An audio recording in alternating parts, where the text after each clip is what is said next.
హైదరాబాద్ లో సంచలనం సృష్టించిన సహస్ర హత్య కేసులో నిందితుడిని అబ్జర్వేషన్ హోమ్ కు తరలించబోతున్నారు పోలీసులు. బాలుడు మైనర్ కావడంతో అతన్ని అబ్జర్వేషన్ హోమ్ లో ఉంచబోతున్నారు. ఇవాళ వైద్య పరీక్షల తర్వాత జువైనల్ కోర్టులో బాలుడిని హాజరుపరచబోతున్నారు. అంతకుముందు బాలుడి స్టేట్మెంట్ ను రికార్డ్ చేశారు పోలీసులు. 5 రోజుల తర్వాత సహస్ర మర్డర్ మిస్టరీని ఛేదించారు పోలీసులు.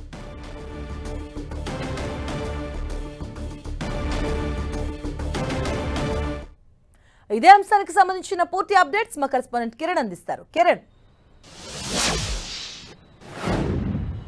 మాధవి, కుక్కడపల్లిలో సంచలనం సృష్టించిన 10 ఏళ్ల సహస్ర హత్య కేసుకు సంబంధించి కూడా కేసు మిస్టరీని చిక్కుముడి విప్పినట్టుగా మనం చెప్పుకోవాల్సి ఉంటుంది. ఇక సహస్ర నివాసం ఉంటున్న ఇంటి పక్కన యువకుడే, 10వ తరగతి చదువుతున్న యువకుడే ఈ దారుణానికి ఒడిగట్టినట్టుగా పోలీసులు ఇప్పటికే నిర్ధారించారు. ఇక ఘటనకు సంబంధించి కూడా కొన్ని కీలక క్లూస్ ను కూడా సేకరించినట్టుగా తెలుస్తుంది. నిన్న మధ్యాహ్నం ఇటు పక్కనే స్కూల్లో ఉంటున్న 10వ తరగతి యువకుడిని అదుపులోకి తీసుకొని తమదైన శైలిలో దర్యాప్తు చేసిన పోలీసులకు నివ్వరబోయే నిజాలు వెలుగు చూసినట్టుగా మనం చెప్పుకోవాల్సి ఉంటుంది. ఇక దొంగతనం కోసమే సహస్ర ఇంట్లోకి ప్రవేశించి చూడడంతో ఆమెని అత్యంత కిరాతకంగా హతమార్చినట్టుగా పోలీసులు ధృవీకరించారు. ఇక ఈ కేసుకు సంబంధించి గడిచిన 5 రోజులుగా పోలీసులు అనేక కోణాల్లో దర్యాప్తు చేస్తున్నా కూడా పోలీసులకు సంబంధించి ఆ సందర్భంలో అక్కడికి వచ్చినప్పుడు కూడా ఆ యువకుడు పోలీసులకు సంబంధించుకొని పొంతలేని సమాధానం చెప్పినట్లుగా తెలుస్తుంది. కానీ ఎట్టకెళ్ళికి ఒక సాఫ్ట్వేర్ ఉద్యోగి ఇచ్చిన సమాచారం మేరకు మరొకసారి సీన్ రీకరెక్ట్ చేసిన పోలీసులు కూడా ఆ ఇంటి పక్కన యువకుడే సహస్రాన్ని అత్యంత కిరాతకంగా హతమార్చినట్టుగా గుర్తించారు. తమదైన శైలిలో దర్యాప్తు చేసిన తర్వాత కూడా పోలీసులు అటు సహస్ర ఇంటి పక్కనే ఆనుకొనున్న ఆ 10వ తరగతి యువకుడు ఉంటున్న ఇండ్లలో సోదాలు చేసిన తర్వాత కత్తితో పాటు రక్తపు మరకలున్న దుస్తులను కూడా పోలీసులు స్వాధీనం చేసుకున్నారు. ఇక ఆ రోజు మధ్యాహ్నం 12 గంటల ప్రాంతంలో కూడా దొంగతనం చేసేందుకు పక్కా పథకం ప్రకారం ఆ ఇంటి గోడను దాటి లోపలికి వెళ్ళాడు. కానీ హాల్లో ఒకసారిగా బయటకు వచ్చిన సహస్రాన్ని చూసి షాక్ అయిన యువకుడు తన దొంగతన విషయాన్ని బయటకు చెప్తున్న ఒక అనుమానంతో కూడా అత్యంత కిరాతకంగా హతమార్చినట్టు తెలుస్తుంది. ఈ కేసుకు సంబంధించి కూడా ఆ యువకుడు బ్యాట్ను దొంగతనం చేసేందుకు వెళ్ళాడా లేకపోతే ఇంట్లో నగదును చోరీ చేసేందుకు వెళ్ళాడా కూడా కొంత స్పష్టత అయితే రావాల్సి ఉంది. ప్రస్తుతానికైతే పోలీసులు అదుపులో నిందితుడిని అర్ధరాత్రి అటు ఎక్కడైతే హత్య చేశాడో ఆ ప్రాంతానికి తీసుకెళ్లి సీన్ రీకన్స్ట్రక్షన్ కూడా చేసినట్టుగా తెలిసింది. హత్య చేసిన తర్వాత కూడా తన తండ్రితో కలిసి తన కుందేలు వైద్య పరీక్షల కోసం కూడా స్థానిక వెటనరీ హాస్పిటల్కి వెళ్ళినట్టుగా తెలుస్తుంది. ఈ కేసుకు సంబంధించి కూడా పోలీసులు గడిచిన కొద్ది రోజులుగా అనేక కోణాల్లో దర్యాప్తు చేస్తున్నా కానీ పెంట్ హౌస్ లో నివాసం ఉంటున్న సహస్ర ఇంటికి 3వ వ్యక్తి వెళ్లిన ఆనవాళ్లు లేకపోవడంతో కూడా ఎటు చూసినా కేసుకు సంబంధించి కూడా ఎలాంటి క్లూస్ లభించకపోవడంతో కొంత మిస్టరీగా మారినట్టుగా చెప్పుకోవచ్చు. తాజాగా కొంత ఈ కేసుకు సంబంధించి కూడా ఒక సాఫ్ట్వేర్ ఉద్యోగితో పాటు వాళ్ళ విచారణలో భాగంగా మరొకసారి ఈ పూర్తి స్థాయిలో విచారణ చేయడంతో కూడా ఆ 10వ తరగతి చదువుతున్న యువకుడే సహస్రాన్ని అత్యంత కిరాతకంగా హతమార్చినట్టుగా పోలీసులు దర్యాప్తులో వెల్లడైంది. అందుకు సంబంధించిన కొన్ని కీలక క్లూస్ను కూడా ఇంకా ముఖ్యంగా ఈ చోరీకి సంబంధించి సహస్ర ఇంట్లో చోరీకి ముందు కూడా ఒక నోట్లో చోరీ సంబంధించి ఏ విధంగా చేయాలి, ఒకవేళ చోరీ ఘటనకు సంబంధించి ఎవరైనా గమనిస్తే దాన్ని ఏ విధంగా చేయాలన్న కూడా పూర్తిగా ఇంగ్లీష్లో 4-5 లైన్లో కూడా రాసుకున్నట్టుగా అందుకు సంబంధించిన ఒక పేపర్ను కూడా పోలీసులు కూడా స్వాధీనం చేసుకోవడం జరిగింది. ఈ కేసుకు సంబంధించి కూడా అంటే 10వ తరగతి చదువుతున్న యువకుడు సంబంధించి కూడా అనేక వెబ్ సిరీస్ సంబంధించి క్రైమ్ సంబంధించిన సిరీస్ ను ఎక్కువగా చూసేవాడు.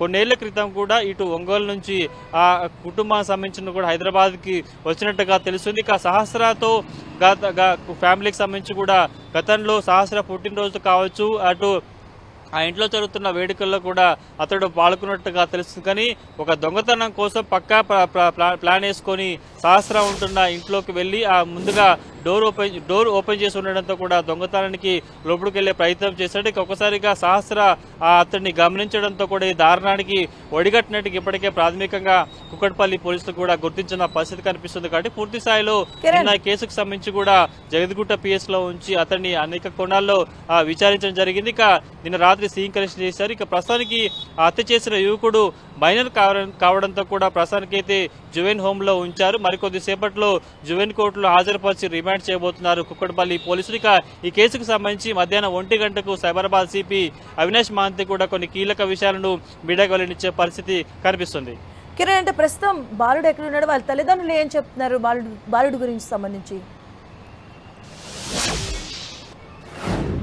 ఈ ఘటనకు సంబంధించి నేను సాఫ్ట్వేర్ ఉద్యోగి ఇచ్చిన సమాచారం మేరకు కూడా పోలీసులు అదుపులోకి తీసుకున్నారా నిందితున్న తర్వాత అతన్ని జగదిగుట్ట పిఎస్ లో సుదీర్ఘకాలం విచారించారు. ప్రస్తుతానికి అతను మైనర్ కావడంతో జువైన్ హోండల్లో అబ్జర్వేషన్ లో ఉంచినట్టు తెలుస్తుంది. మరికొద్ది సేపట్లో అతన్ని ఇటు జువైన్ కోర్టులో హాజరుపరిచి రిమాండ్ చేయబోతున్న తెలుస్తుంది. ఇక ఈ హత్యకు సంబంధించి కూడా హత్య చేసిన సందర్భంలో ఆ ఇంట్లో ఆ యువకుడికి సంబంధించిన పేరెంట్స్ ఎవరు లేనట్టుగా తెలుస్తుంది. ప్రస్తుతానికి అయితే పోలీసుల అదుపులో అటు ఆ నిందితులకు సంబంధించిన కుటుంబ సభ్యులు ఉన్నారా లేదా, ఏం చెప్పారు, ఏంటి అతడి మానసిక పరిస్థితి కావచ్చు, వీటికి సంబంధించిన కొంత పూర్తి సమాచారం అయితే మనకి రావాల్సి ఉంటుంది. నిన్న ఒక వ్యక్తి ఇచ్చిన కీలక సమాచారం మేరకు కూడా ఆ 10వ తరగతి చదువుతున్న యువకుడిని పోలీసులు అదుపులోకి తీసుకుని తమదైన శైలిలో దర్యాప్తు చేయడంతో కూడా సహస్ర హత్య సంబంధించి కావచ్చు, ఏ విధంగా దొంగతనం చేసేందుకు లోపలికి వెళ్ళాను, ఆ తర్వాత ఆ సహస్ర ఉండడంతో ప్రతిఘటించడంతో కూడా తాను హత్య చేశానట్టుగా చెప్పిన పరిస్థితి కనిపిస్తుంది. ఇక ముఖ్యంగా ఈ కేసుకు సంబంధించి కూడా అనేక అనుమానాలు వ్యక్తం చేస్తున్నాయి. కొందరు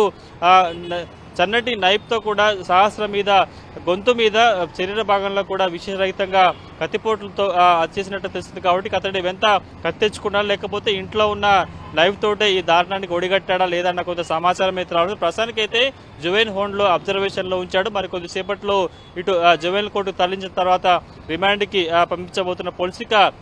ఈ కేసుకు సంబంధించి కూడా అతడు వాడిన నైఫ్ తో పాటు రక్తపు మడకలతో ఉన్న దుస్తులతో పాటు కూడా కొంత కీలక సమాచారాన్ని కుక్కడపల్లి పోలీసులు సేకరించినట్టుగా తెలుస్తుంది. కాబట్టి మరికొద్ది సేపట్లో ఈ సంచలనం సృష్టించిన సహస్ర చిన్నారికి సంబంధించిన హత్యకి సంబంధించిన కీలక విషయాలను కూడా పోలీసులు మీడియాకు వెల్లడించబోతున్నారు. హైదరాబాద్ లో సంచలనం రేపిన సహస్ర మర్డర్ కేసును 5 రోజుల్లోనే పోలీసులు ఛేదించారు. పక్కింటి బాలుడే సహస్రను కత్తితో దాడి చేసి చంపినట్లుగా పోలీసులు తేల్చారు. ఈ మర్డర్ కేసులో చాలా విస్తుపోయే సంచలన విషయాలు వెలుగు చూస్తున్నాయి. కుకట్పల్లిలో సహస్ర కుటుంబం నివాసం ఉండే అపార్ట్మెంట్ లో దగ్గరలోనే ఉంటున్న 10వ తరగతి విద్యార్థి ఈ దారుణానికి పాల్పడినట్లుగా పోలీసులు తేల్చారు. 3 రోజుల ముందు నుంచే ఇంటర్నెట్లో దొంగతనం ఎలా చేయాలి, ఎవరైనా అడ్డొస్తే ఎలా తప్పించుకోవాలి అనే అంశాలు అన్వేషించడంతో పాటు అవన్నీ కాగితంపై రాసుకున్నాడని పోలీసులు విచారణలో తేల్చారు. సంగారెడ్డి జిల్లాకు చెందిన కృష్ణ రేణుక దంపతులు కుకట్పల్లి సంగీత్ నగర్లో నివాసం ఉంటున్నారు. వీరికి కుమార్తె సహస్ర, కుమారుడు సంతానం.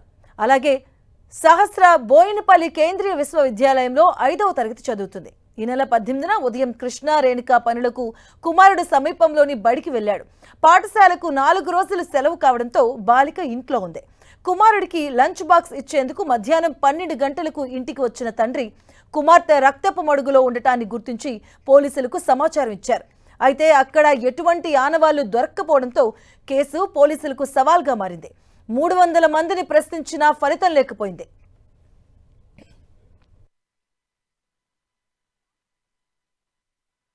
రంగంలోకి దిగిన పోలీసులు సహస్ర తమ్ముడు చదివే చోటే సహస్రను హత్య చేసిన ఆ మైనర్ విద్యార్థి కూడా అదే పాఠశాలతో 10వ తరగతి చదువుతున్నట్లుగా పోలీసులు తేల్చారు.